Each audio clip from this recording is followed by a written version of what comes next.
A very good morning to all my friends on social media. I'm Christopher Arul, and I have been a Bible teacher for the last 30 years. If you are keen to begin your day with God, welcome to our daily devotion titled Fresh Bread. The Bible is fresh bread for daily consumption and not a cake for special occasions. It is spiritual food to nourish our soul, a lighthouse to bring us to a safe destination, a traveler's roadmap, a pilot's compass, a soldier's weapon, a player's game plan, and a mine of incredible wealth. Working together with God on any given day is an absolute majority. So let us get down to brass tacks and plunge into God's Word this day. My message this morning is titled, Brokenness is a prerequisite for God's work. And the example that I want to use this morning is from the life of Jeremiah.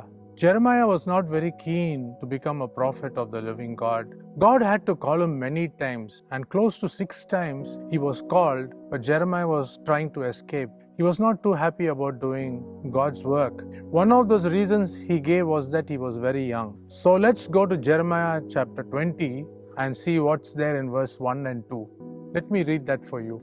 Now Pashur the priest, the son of Immer, who was chief officer in the house of the Lord, heard Jeremiah prophesying these things. Then Pashur beat Jeremiah the prophet and put him in the stocks that were in the upper Benjamin gate of the house of the Lord.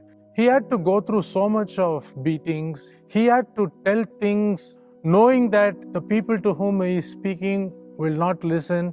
It was not an easy job. That's why he was often referred to as the weeping prophet. So let's go to verse 7 to see what he is actually telling God. We hear his cry, O Lord, thou hast deceived me, and I was deceived. Thou art stronger than I, and thou hast prevailed.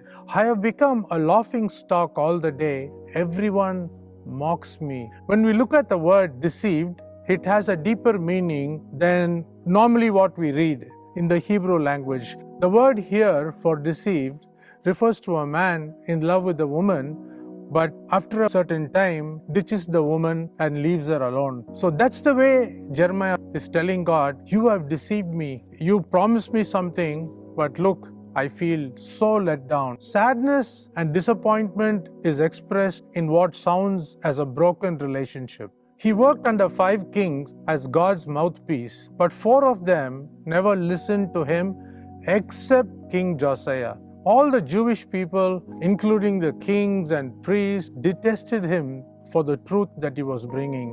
When he said to the people, you have put so much faith in the temple, which is just a building, but not the God of the temple, they got so angry with him and they did not accept him. Ministry is not about being accepted by the crowds. Because of rejection and loneliness all through his life, he was called, as I said earlier, the weeping prophet. It doesn't matter what we go through. Are we truly pleasing God? It's not about pleasing people. That's why Paul says, I'm not a pleaser of men, but a pleaser of God. As you listen to this message, get challenged that we are in this world as God's children to please God and not man. Have a great day.